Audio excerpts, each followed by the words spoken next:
biologically 20 years younger than their chronological age suggests.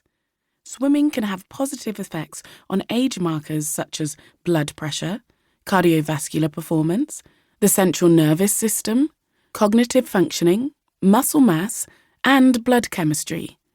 But swimming is not just good for the body, it is also good for the spirit. Have you ever noticed how positive you feel after a swim, and how that feeling lingers for some time? There is a growing body of evidence that points to the mental health benefits of swimming. Just being around water inspires a sense of calm and tranquility, and immersion in the water just accentuates that further. The activity of swimming encourages social interaction, as well as clearing the mind and boosting positivity, all of which promotes feelings of self-worth. Being in the water quite literally buoys you up. Going wild. A century ago, before the era of polluted natural waters and the fully packaged swimming pool experience, virtually all swimming was done outdoors. But now that era is waning, and more people are drawn to reconnecting with the wild and discovering wild waters. Alongside my formal pool swimming lessons, I was introduced to wild waters by my parents. I have an old photo that sums up my family holidays. The picture was taken in Scotland. We used to spend our summer holidays camping beside a sea loch on the northwest coast, plagued by midges and heavy rainfall. I am being dangled in crystal clear waters by my mother, who has a huge smile on her face. I am not yet 2 years old, but I too am smiling, and around us my older brothers and sister are lolling and splashing, covering us all with spray. It must have been freezing. I have returned to swim in Scottish waters in recent years, late summer, and still achingly cold. But we all look relaxed and happy. And that is a large element of my childhood.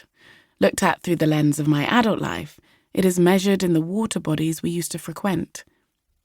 Coming from Norfolk in eastern England, an island within an island surrounded by water on 3 sides, our weekends were spent on the Broads and the coast.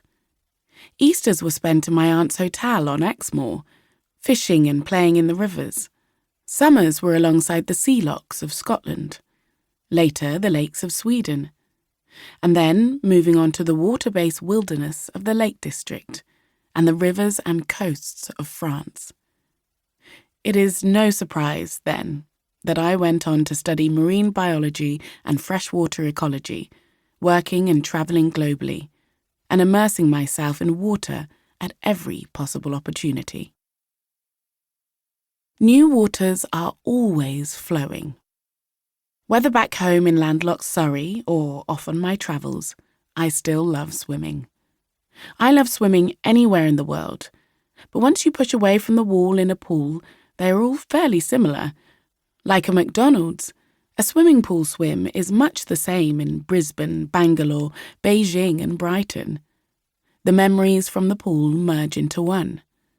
By comparison, a daily dip in wild waters soon brings truth to that oft-quoted 5th century philosopher of flux, Heraclitus, who famously said, "You can never step into the same stream, for new waters are always flowing onto you." I have dipped in the gelid waters of the Arctic Circle in Norway, relished a refreshing stretch-out swim in the lakes of the Flinders Ranges of Australia, and been thwarted by my desire to cross lakes in Sweden. I've luxuriated in the warm ebb and flow of a summer Aegean Sea, and shivered in the gut-wrenching cold of a winter's Atlantic swim. Every body of water has its own feel and its own memory. Wild water changes by the minute, the day, and the season. Exposure to the elements and the surrounding wildlife changes wild swimming into a completely different experience. Every swim is an adventure, forming indelible memories. You will never forget a wild swim. It may not be possible to get out to wild waters every day, and I will never stop swimming in pools, but I believe that, like garlic foraged from your local woods, water is best when it is wild. Just being around water